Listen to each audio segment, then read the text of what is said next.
Bismillahirrahmanirrahim. Assalamualaikum warahmatullahi.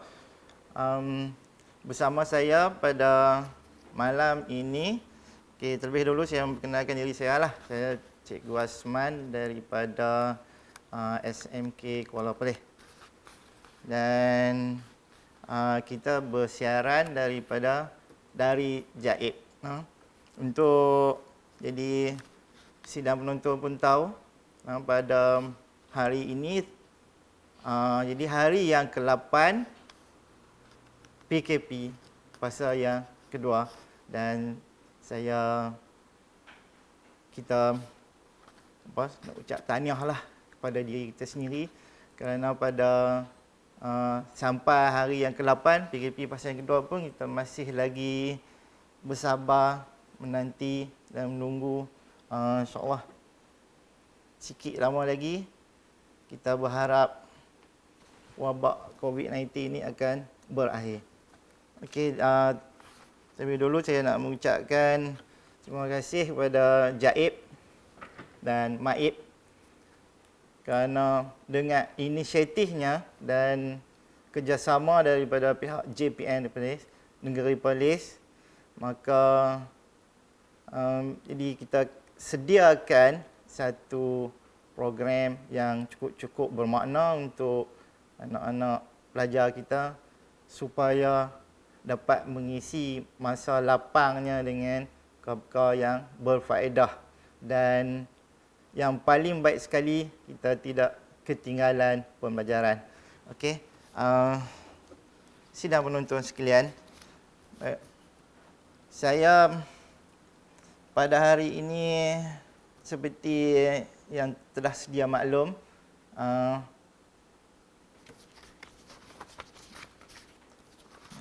berkaitan dengan subjek matematik tambahan. Jadi untuk subjek matematik tambahan ni, semua orang ataupun pelajar khususnya, dan ibu bapa ataupun memang dah tahu dah, kalau sebut saja subjek matematik tambahan ini adalah satu subjek yang dikatakan sebagai killer subjek. Betul kan? Subjek yang amat susah dan amat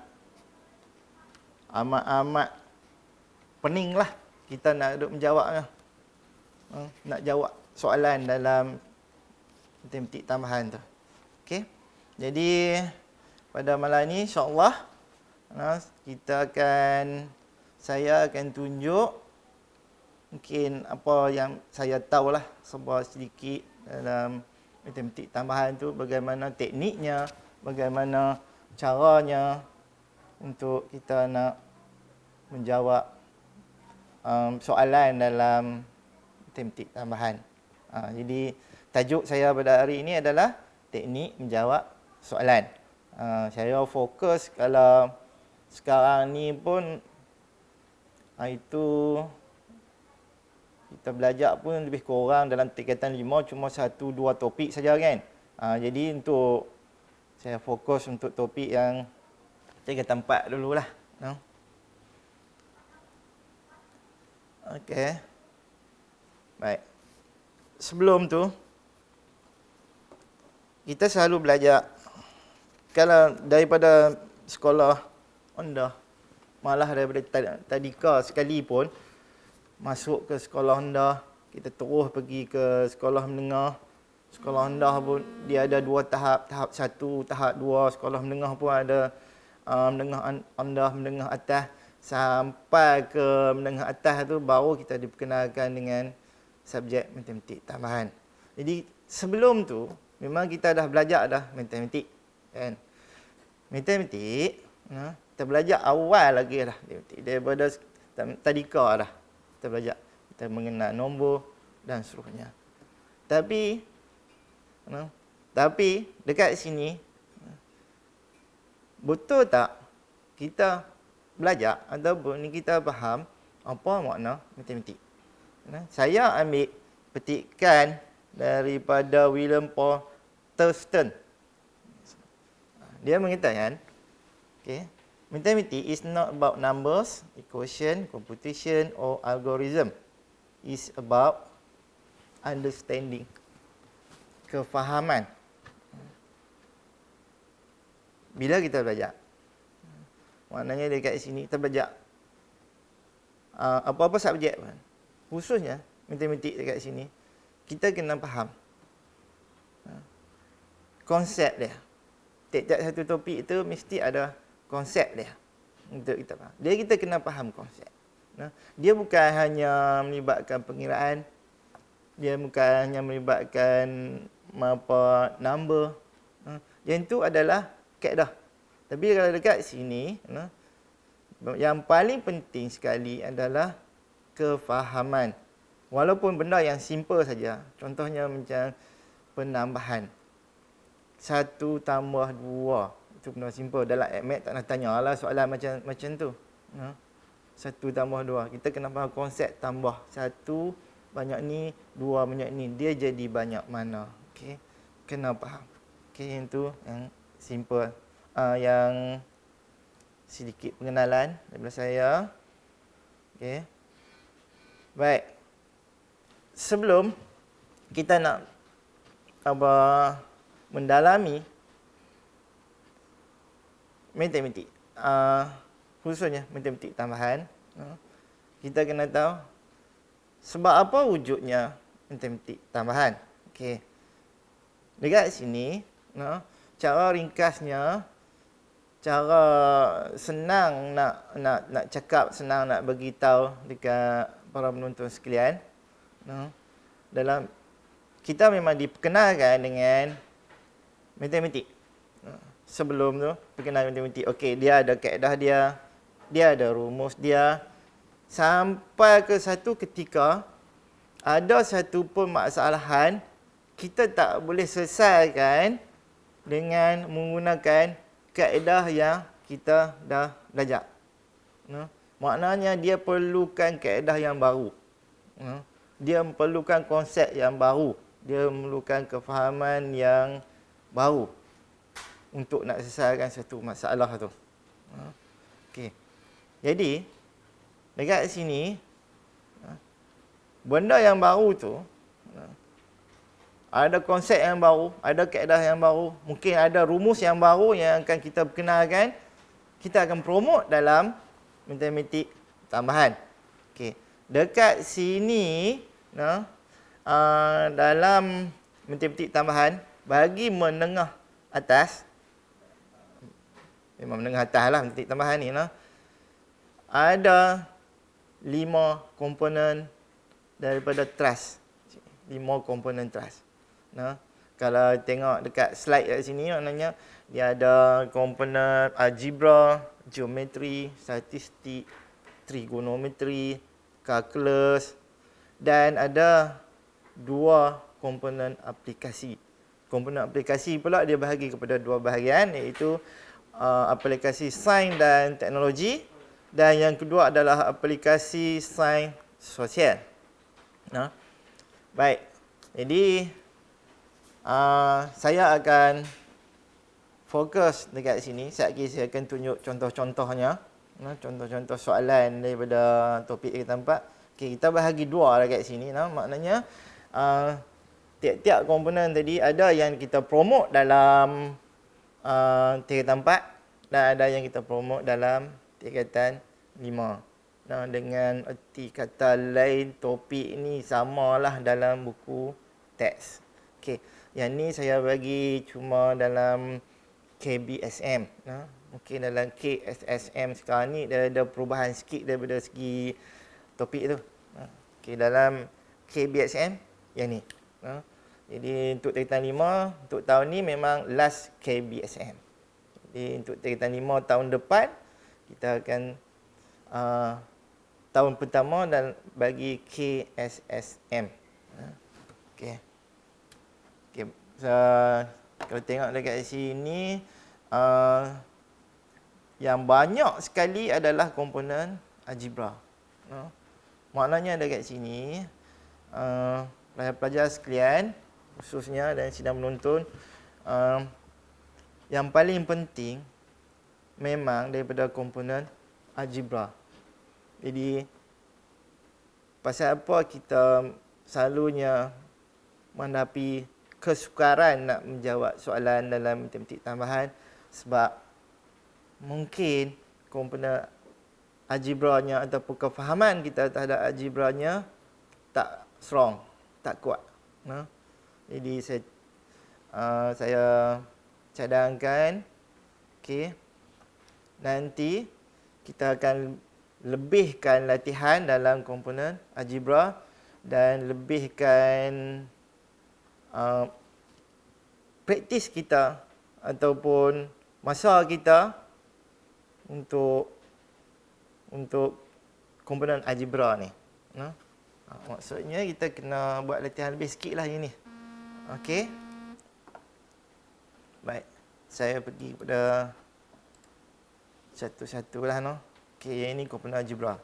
Ada 5 topik yang kita perkenalkan dekat sini. Ni semua kita akan perkenalkan pada 3 tempat.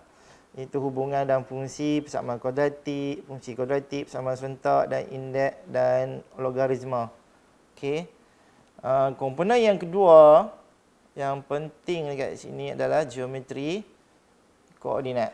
Okey, yang ini berkaitan dengan apa-apa masalah yang berkaitan dengan macam mana kita nak selesaikan dalam bentuk satah kertas dengan bahasa mudah dia kertas gerah lah. Okey. Komponen yang ketiga adalah stat ataupun statistik.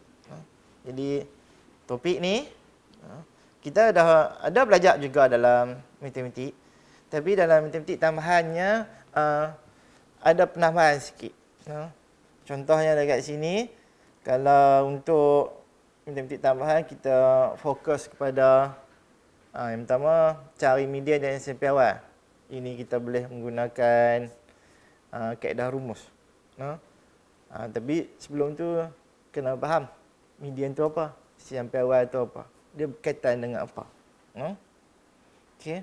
Yang kedua, apabila berlaku perubahan ke atas min, median dan SMP awal. Okey. Jadi macam mana kita nak carinya perubahan tu? Okay. Baik, yang ke 5, yang ke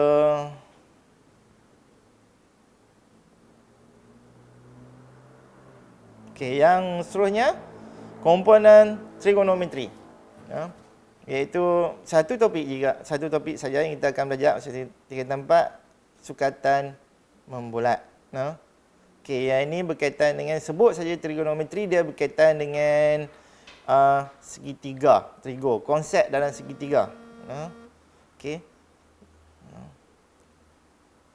Okey, yang ini kita apply bagi macam mana kita nak mengukur sukatan membulat. Maksudnya kat sini bukan benda yang semestinya bulat. Maksudnya dia separuh bulatan pun boleh, sebahagian pun boleh. Okey. Dan dia ada ukur lilik, dia ada sudutnya. Jadi konsep dekat sini kita kena tahu. Okey.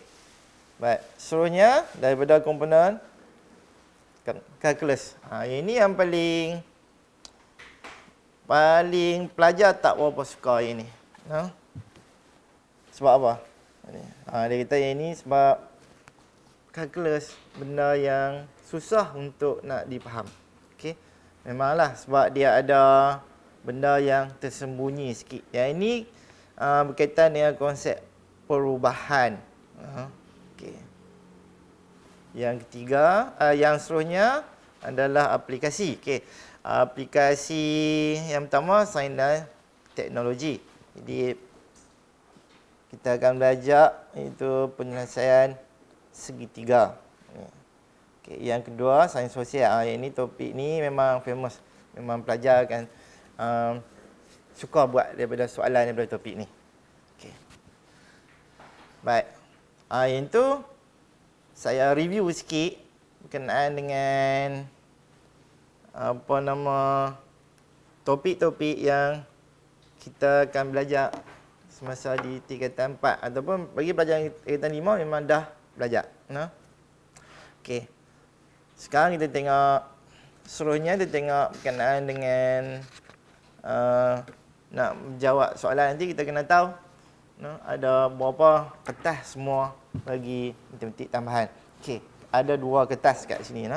Kertas yang pertama adalah kertas 1. Ini memang pelajar dah tahu. Jadi untuk sejak menonton sekalian, untuk pengetahuan semualah. Okey. Kertas 1 ni ada 25 soalan, jadi semuanya kena wajib jawab. Jumlah markahnya adalah 80. Okey. Jadi masa yang diberi untuk menjawab adalah 2 jam. Okey. Untuk kertas 1 ni, sejak kebelakangan ni 2 tahun lepas, dia memerlukan kita kena faham konsep dekat sini. Konsep kena kuat lah. Tiap-tiap satu topik itu. Okey, contohnya kalau saya bagi topik persamaan kuadratik. Okey. Macam mana persamaan kuadratik boleh dapat? Okey. Apa kita nak buat? Persamaan kuadratik tu. Apa syarat dia? Okey. Baik. Biasanya markah yang paling tinggi dekat sini di antara markah paling tinggi adalah 4 markah. Dia range markah dia di antara 2 sampai 4. Okay. Dan untuk yang kertas 2 pula, untuk para penonton sekalian, okay, untuk kertas 2 pula ada 15 soalan semuanya kat sini.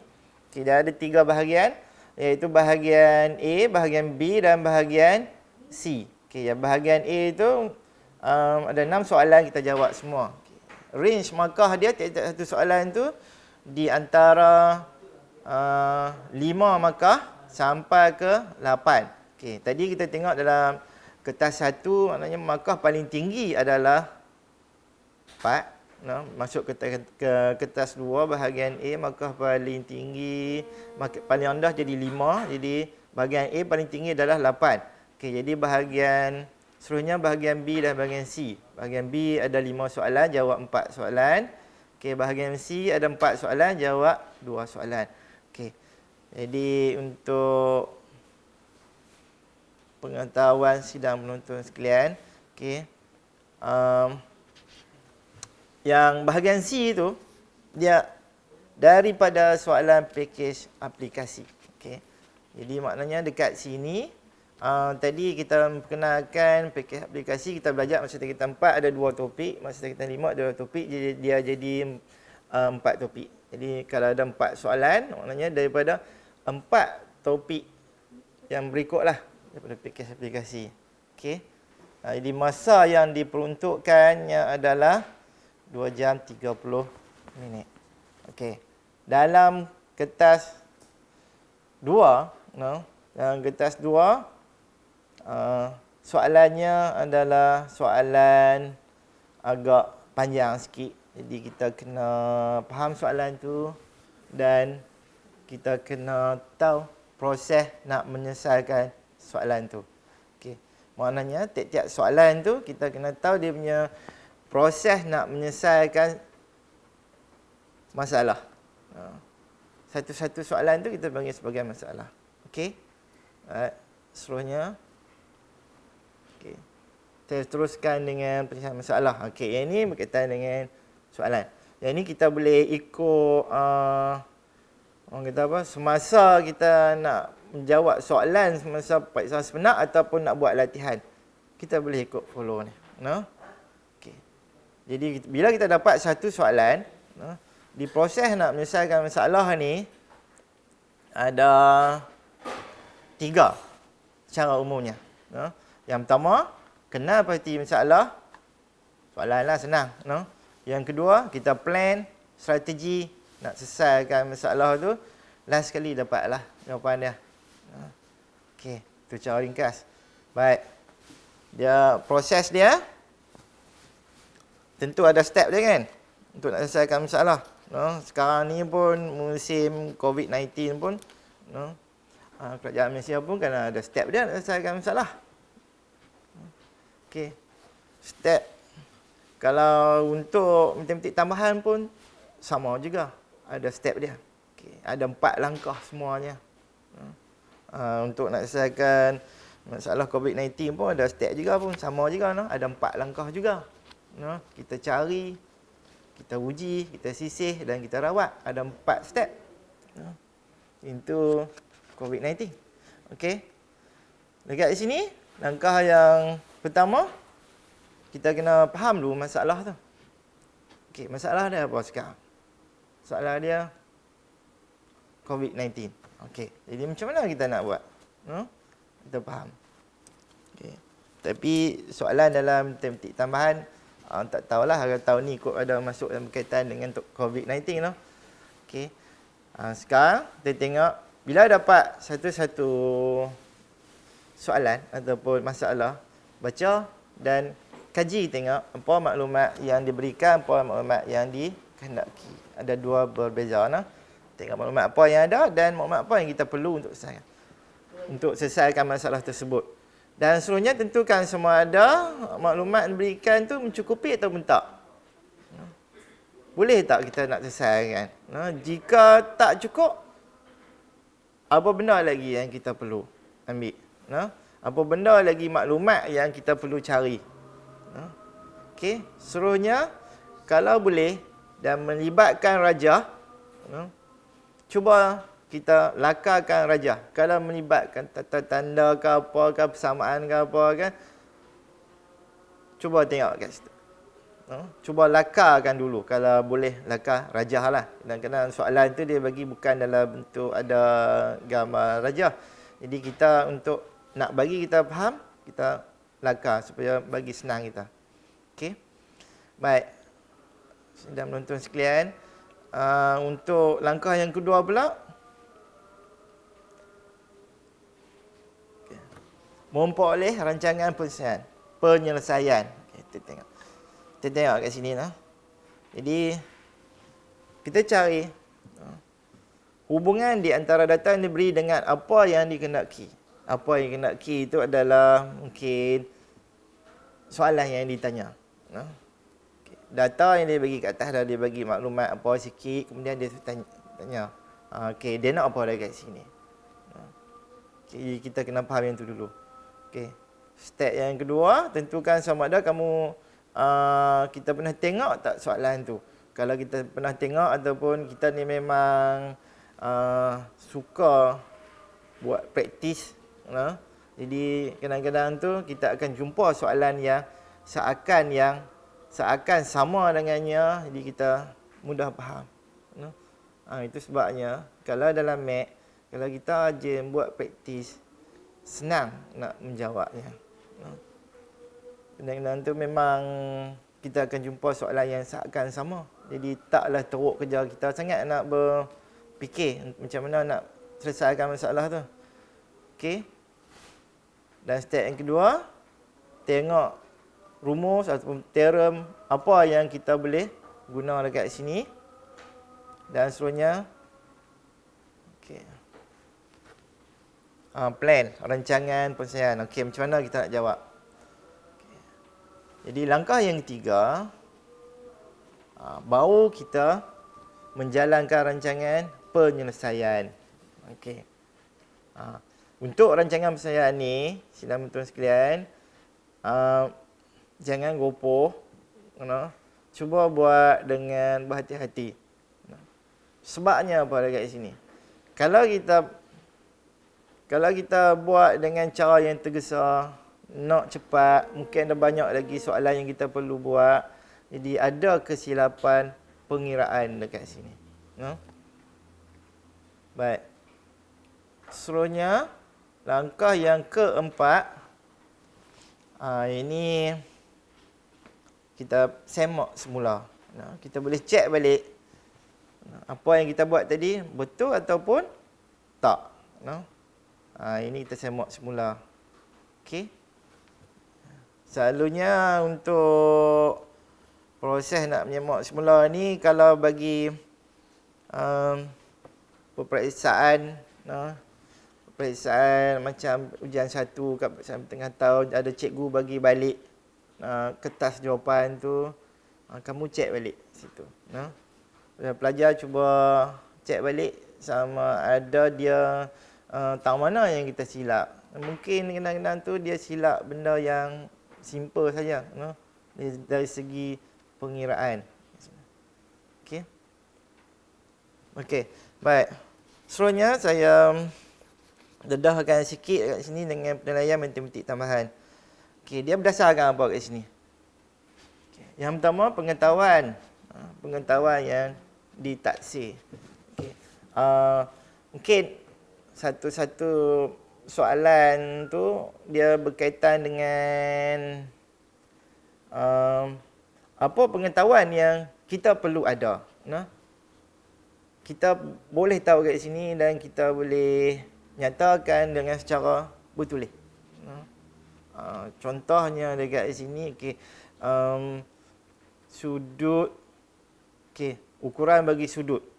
Ukuran bagi sudut, kalau kita belajar dalam sukatan membulat, ukuran bagi sudut, sudut bukan diukur dalam darjah, tapi sudut boleh diukur dalam radian. Jadi dekat sini, macam mana kita nak ubah sudut darjah kepada radian, dan sudut tu akan digunakan untuk nak menyelesaikan satu masalah. Yang itu kita panggil sebagai pengetahuan. Baik.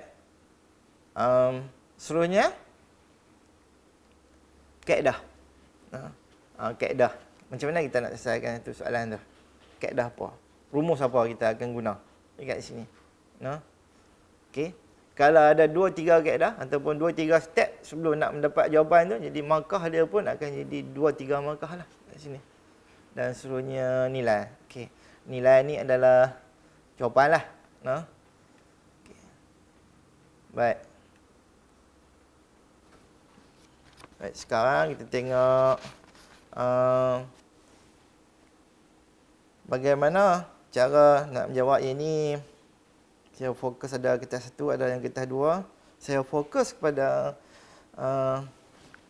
apa kesilapan dan apa kesalahan yang perlu kita elak. Kadang-kadang benda tu benda-benda yang simple saja, tapi kita buat tak perasan. Baik.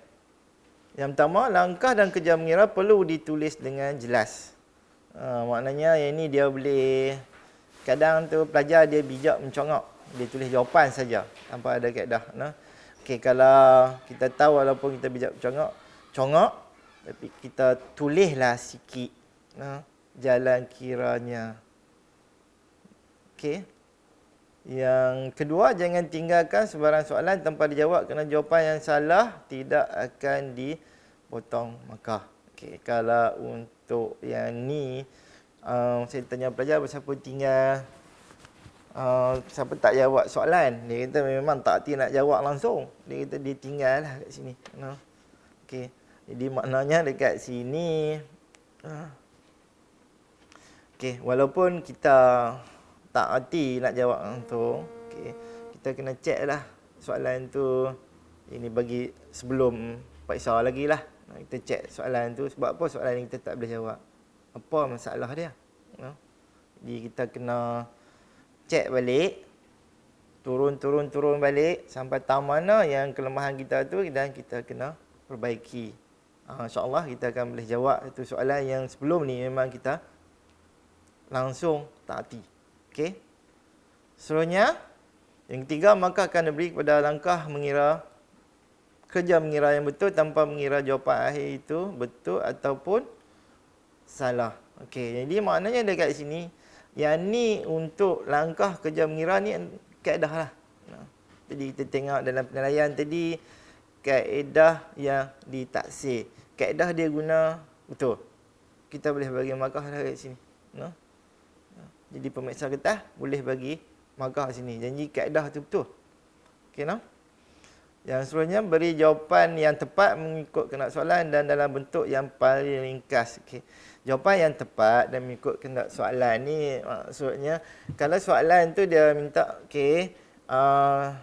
berikan jawapan kepada 3 tempat perpuluhan. Contohnya. Jadi, kalau 3 tempat perpuluhan, maknanya jawapan itu mesti kepada dalam 3 tempat perpuluhan. Okay. Contohnya kat sini, 3.145. 3 tempat perpuluhan lah. Maknanya selepas titik, ada 3 digit. Okay. Kalau kita bagi 3.15. Tak betul. Walaupun kamu benar betul, tapi tak mengikut kehendak soalan. Okey, yang seterusnya jangan jimat kertas. Ini pun ada yang berlaku. Dia jimat kertas tu, dia kertas A4 tu dia boleh bahagi 4. Soalan nombor 1, 2, 3, 4. Tulis halus-halus. Tak usah jimat kertas sangat-sangatlah Okey, jadi maknanya buku soalan yang dibagi itu pun cukup untuk jawab. Seeloknya, satu soalan, satu muka surat. Okey. Seterusnya, nombor 6. Jangan potong jawapan yang telah dibuat. Mungkin percubaan kali pertama lebih baik daripada kali yang kedua. Ni pun ada juga pelajar yang buat. Pelajar yang buat, okey. Dia cuba kali pertama, okey, dia tulis itu bin cancer. Salah. Pandai dia kita salah. Jadi dekat sini maknanya tinggalkan jawapan kosong, okey, buat semula. Mana tahu kok yang kali pertama kita buat tu maknanya lebih baik daripada yang kedua. Okey. Seterusnya yang ketujuh berkaitan dengan nilai sudut dalam darjah perlu ditulis pada 2 tempat perpuluhan. Okey. 25.76 darjah. Okey Kalau untuk yang ni untuk yang sudut, selalunya yang berkaitan dengan kalau soalan tu dia diceraikan kepada banyak bahagian A, B, C dan D. Okey, untuk soalan A tu kita tak payahlah bundakan terlalu awal Okey. Yang seterusnya, okey, ini bagi jawapan yang dia minta nilai koordinat nilai koordinat. Okey, apakah koordinat A? Contohnya. Jadi kita kena tulis dalam bentuk koordinat. Macam ni. 4, 7. Contohnya. Okey, kalau kita tulis X sama dengan 4 dan Y sama dengan 7, itu tak tepat. Okey. Okey, yang ke-9 maknanya mula menjawab dengan soalan yang paling senang. Okey. Ini biasalah, ini sesuai untuk kertas 2 Pilih soalan untuk kertas 2, dia akan bagi buku soalan ataupun kamu jawab dekat sekolah tu, kamu jawab dalam kertas. Jadi kita boleh jawab tak ikut nombor soalan, tak apa Soalan mana yang kita tahu, kita jawab dulu. Okey, tulis nombor soalan bagi betul. Okey, seterusnya jangan guna liquid paper. Okay. Yang ni untuk nak buat latihan okey. Tapi untuk peperiksaan, saya tak galakkan lah. Maknanya tak payahlah, senang sikit. Kamu tulis je lah. Okey. Okey. Seterusnya, kita tengok contoh-contoh soalan dekat sini. Contoh-contoh soalan. Okey. Yang pertama, berkaitan dengan topik fungsi. Okey. Contoh soalan kat sini, topik fungsi. Okay. Dia beri fungsi f(x) sama dengan a per x tolak 3. X tak sama dengan h. Nyatakan nilai h dengan keadaan nilai. Okey, yang ini ada kesilapan sikit bukan f(x), bukan g(x). Ini adalah f(x). F(x) tidak tertarikh. Okey, maksud dekat sini, kalau kita tengok tadi dalam proses nak menyelesaikan masalah, tengok, okey, ini adalah maklumat yang dia bagi. Maklumat yang dia bagi. Dan apa yang dia nak kat sini. Dia nak kat sini adalah nilai H. Okey, nilai H. Maklumat dia bagi kat sini f(x) sama dengan x tolak s. dengan keadaan sini saya betulkan balik G F(x) tidak tertarikh. Okey, G ni tukar jadi F, tidak tertarikh. Okey, maklumat yang kedua adalah tidak tertarikh. Tidak tertarikh maksudnya fungsi itu tak mempunyai image. Okey. Sebagai contoh kat sini.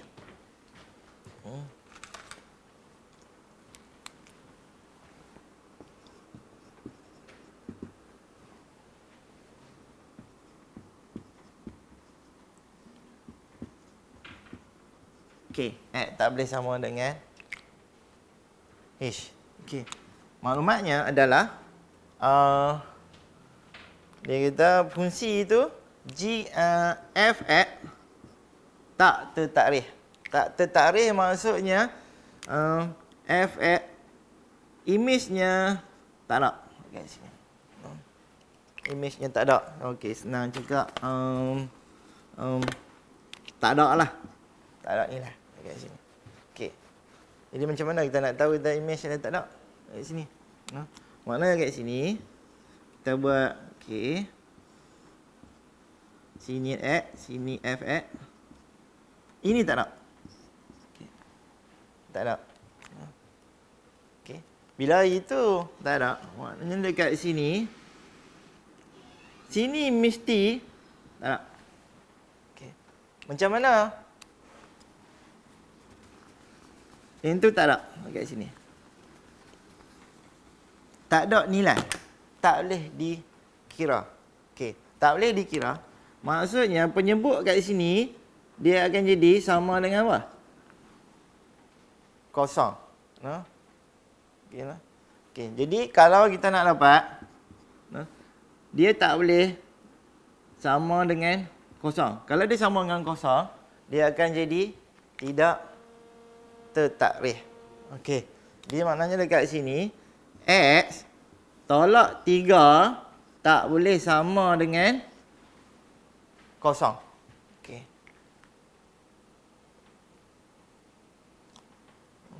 Okey. Seterusnya, jadi X sama dengan apa? X tak boleh sama dengan 3.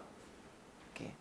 Bila X tak boleh sama dengan 3, maklumat yang dibagi kat sini, X tak boleh sama dengan H. Jadi maknanya dekat sini, nilai H tu adalah 3. Kita boleh ambil kat sini. Okay. Ini kita kena faham konsep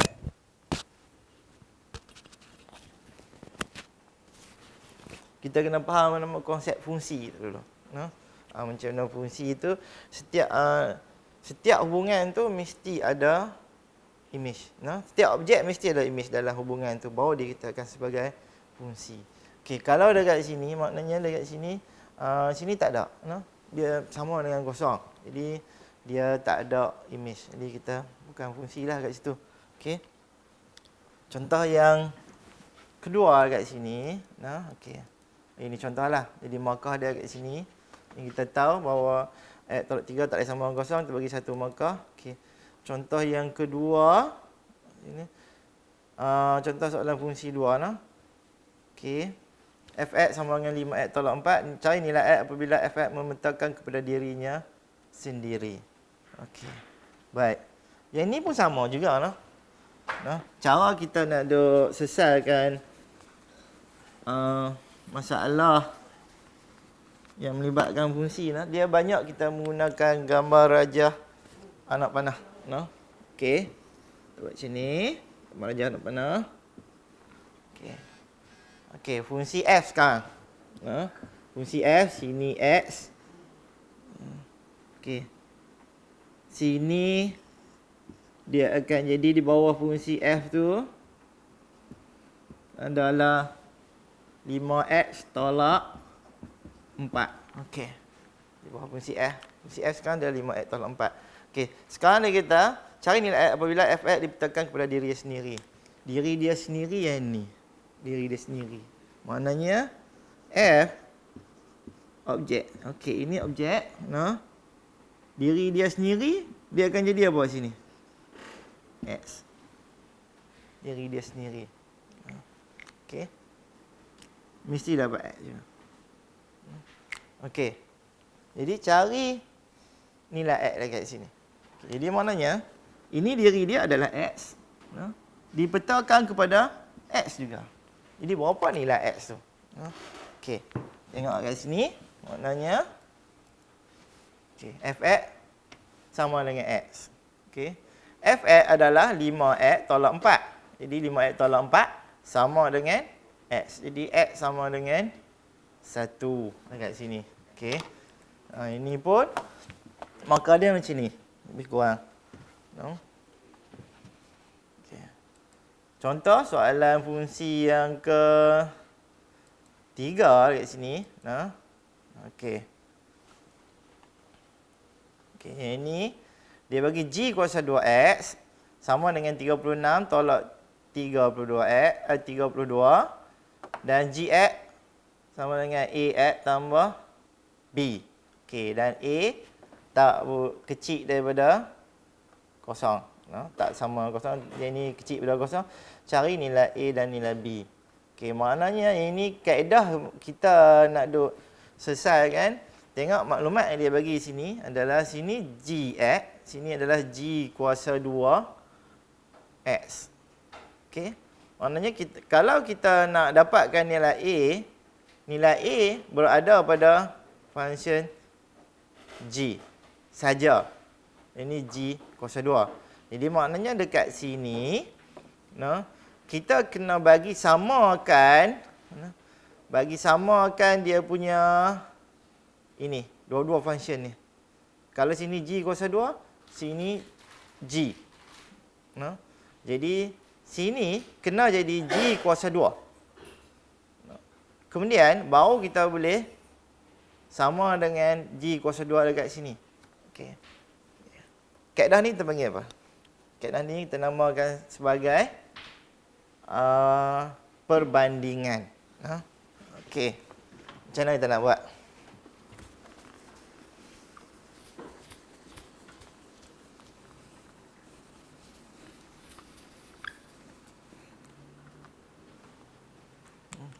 G kuasa 2X sama dengan 36X tolak 32. Okey. Kemudian dia bagi GX sama dengan AX tambah B. Okey. Maknanya dekat sini dia tak sama yang ni. Dia tak sama yang ni. Okey, bila tak sama yang ni, kita tak boleh buat perbandingan. Okey, kita nak katakan A sama dengan 36. Sebab dia ni function G kuasa 2 into G. Sama ada kita jadikan ini G ataupun ini jadikan G kuasa 2 function dia. Okey. Senang sana jadi G kuasa 2 lah. Okey. G kuasa 2 adalah G GX sama dengan A darab GX tambah B. Okey. Jadi sini kita dapat G kuasa 2 sama dengan GX A darab AX tambah B tambah B. Okey, kita kembangkan ini, kita dapat apa? A kuasa 2X tambah AB tambah B. Itu dapat seperti dalam slide tu. Okey. Kemudian baru kita buat perbandingan. Okey, baik. Berbalik pada slide tadi ni.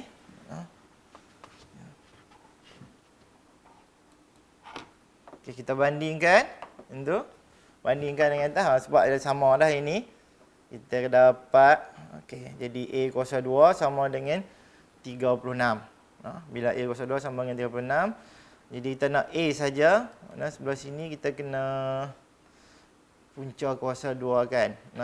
Jadi kita ambil A yang lebih kecil daripada kosong. Jadi A sama dengan negatif 36.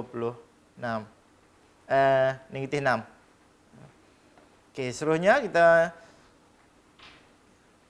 yang ni AB tambah B sama dengan negatif 32. Okey, gantikan A sama dengan negatif 6 dalam sini, kita dapat nilai B dia.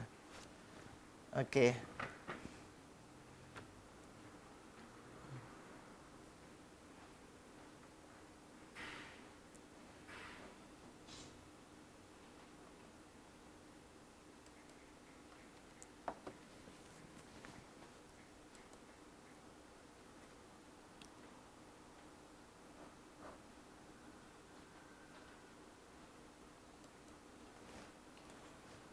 Baik.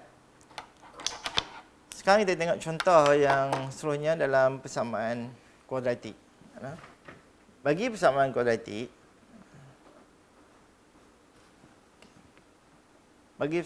benda yang paling penting sekali dekat sini, kita kena tahu bentuk arm persamaan kuadratik. Okey. Ini bentuk arm. Ini cukup penting. A kuasa 2 tambah B tambah C. Dan kita kena tahu A, B dan C itu adalah pemalar. X adalah pun boleh ubah yang kita nak duk cari. Malar ni boleh diganti dengan sebarang nombor lah. Okey. Dan baik, kita tengok soalan ni. Dia berkaitan dengan apa? Kaji tengok masalah dia apa. Dan apa maklumat yang dia bagi. Dan macam mana step kita nak duk selesaikan.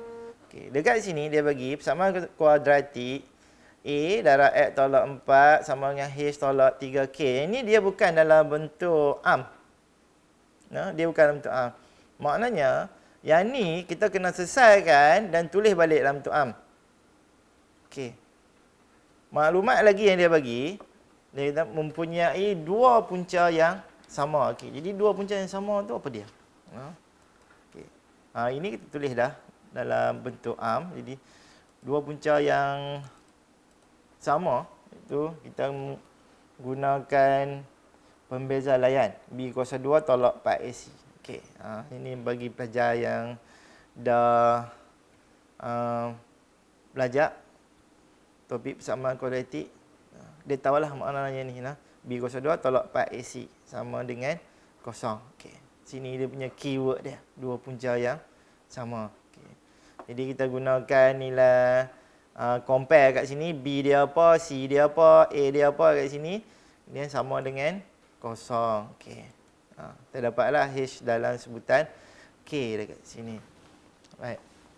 Markah dia, sini 2 markah, sini 1 markah. Okey.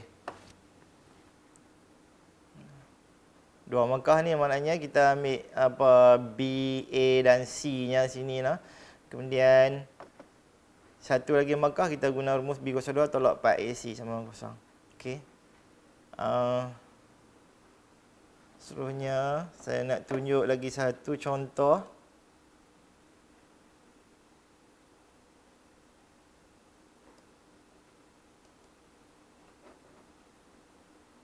Okey. Ini dalam persamaan serentak. Ini kita nampak juga. Topik ni famous, persamaan serentak.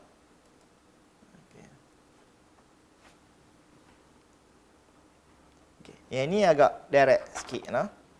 Pelajar kalau dapat soalan macam ni memang dia tahu lah macam mana cara nak jawabnya. Okey. Selesaikan bersama serentak ni. Step ni selalu pelajar dia akan hafal. Pilih, ganti, lepas tu guna rumus, nilai X ataupun nilai Y dan seterusnya nilai Y ataupun nilai X. Okey. Baik. Step dia macam mana? Tadi ni ada dapat dua persamaan tu. Maknanya kita label dulu persamaan 1 dengan persamaan 2. Dan step yang pertama, kita ambil persamaan 1 jadikan sebagai perkara rumus. Perkara rumus dekat sini yang paling senang sekali adalah X tambah 2Y tolak 6 sama dengan kosong. Dia jadi perkara rumus dia X sama dengan negatif 2Y tambah 6. Dekat sini. Seterusnya pergi kepada step yang kedua. Gantikan 3 ke dalam 2. Okey, ini dalam 2. Ni X kuasa 2 tambah XY tolak 56 sama dengan kosong. Okey, ini pergantian dalam persamaan 2. Tujuan dia apa kat sini? Tujuan dia kita nak hapuskan satu unknown, iaitu satu nilai bagi pun boleh ubah. Sekarang yang mana ada X, kita ganti dengan negatif 2Y tambah 6. Okey, kita cuba selesaikan soalan ni. Dan last sekali, kita akan dapat satu ini, Y kuasa 2 tolak 9Y tolak 10 sama dengan kosong. Yang ni adalah persamaan kuadratik. Jadi, persamaan kuadratik kat sini, kita kena ingat balik macam mana nak selesaikan persamaan kuadratik. Okey, kalau dekat sini nak selesaikan persamaan kuadratik, ada 3 cara. Tapi untuk persamaan serentak ni, selalunya kita akan gunakan rumus. Itu dipanggil sebagai rumus kuadratik. Ataupun boleh juga kita guna pemfaktoran. Kadang tu pelajar dia guna pemfaktoran dengan menggunakan kalkulator. Boleh. Tapi jangan buat silap lah dekat sini. Okay. Ini contoh dia. Kalau dia menggunakan rumus, pastikan ABC-nya adalah betul. Okey. Maknanya sini dapat Y sama dengan 10, Y sama dengan 1. Okey. Seterusnya kita cari nilai X. Okey, kat sini. Baik, markah dia tahu mana kat sini? Markah dia di mana? Okey. Ini perkara rumus, ini markah dia. Yang ni, jadikan perkara rumus ni memang kita dah belajar dalam tingkatan 1, 2 dan 3 dalam masa menengah dah. Yang ni dikira sebagai pengetahuan, pengetahuan yang ditaksir dalam penilaian tadilah. Macam mana? Apa pengetahuan yang perlu ada? Okey. Ini bila kita gantikan, ini dikira sebagai kaedah yang digunakan. Ini kita guna rumus dalam persamaan kuadratik, kaedah yang digunakan. Okey, ada 2 kaedah. Bila dapat jawapannya, ini nilai.